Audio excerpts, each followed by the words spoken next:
Violence is breaking out at the pro-Palestinian protest encampment on the UCLA campus. At least one person is injured after fireworks were thrown at the encampment late Tuesday night. Video from the scene also shows multiple fights happening. The violence comes a short time after UCLA declared the encampment unlawful and ordered people to leave or face arrest. The encampment has been in place for nearly a week. UCLA says students and employees who choose to remain in the encampment are violating university policy and could face sanctions. The protesters say they will not leave until their demands are met. That includes UCLA divesting from Israel. Earlier on Tuesday, protesters blocked the path to the library in the middle of midterm exams. And across town, a swastika has been found drawn on a fence post outside of the USC campus. The swastika was discovered Tuesday as pro-Palestinian protesters continue to camp out on the campus and demand USC divest from Israel. USC President Carol Folt has released a statement condemning the symbol, which appeared to have been drawn on the fence post with a black marker. That's the latest. I'm Daniel Martindale. Los Angeles Mayor Karen Bass is calling the violence absolutely abhorrent and inexcusable. California Governor Gavin Newsom says his office has been in contact with law enforcement leadership about the situation.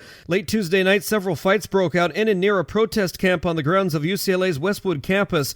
Protesters were hit with projectiles, fireworks, tear gas, and pepper spray, leaving several injured. I'm Daniel Martindale. Officers broke through a plywood barricade at about 1:30 this morning local time. Video from the scene shows at least one person being taken away in handcuffs after engaging with officers. Dozens of protesters formed a human chain in an attempt to block officers from moving further into the encampment, which has now been in place for a week. The LAPD has issued several dispersal orders for the hundreds to thousands of people camped outside of UCLA's Royce Hall. I'm Daniel Martindale. Access to USC's University Park campus in the USC Village is off limits after a pro-Palestinian protest outside of the nearby Shrine Auditorium. On Sunday afternoon, hundreds of people protested outside of the Pomona College commencement ceremony, which had been moved off campus to the shrine due to protests. Pomona College professor Kuras Ismaili says he supports the protesters. Our students have been heroic. They have put their bodies on the line. The least we can do as faculty is to come here and support them. This Pomona College student says the graduation ceremony being rescheduled and relocated has impacted many people. Tons of people have had to move around plans. Lots of people can't come. I have family that's not going to be able to make it to this because they have flights tonight. I have friends who aren't going to be able to graduate because they have flights tonight. Everyone's pretty upset. Outside, there were some shoving matches between protesters and Los Angeles police officers, and some water bottles were thrown at officers who eventually declared an unlawful assembly. One protester was arrested on suspicion of trying to punch an officer. That's the latest. I'm Daniel Martindale. In a statement released Monday, CSULA says a protest encampment is linked with vandalism, graffiti, fireworks, and anti-Semitic messages.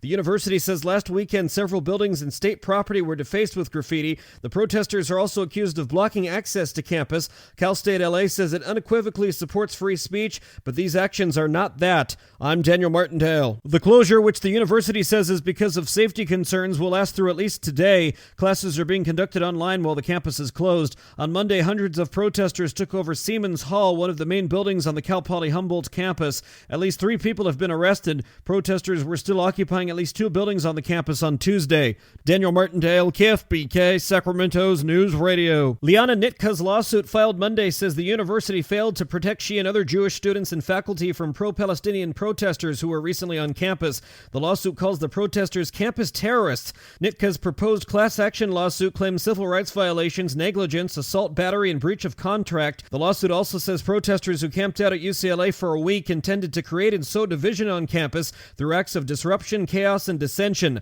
I'm Daniel Martindale.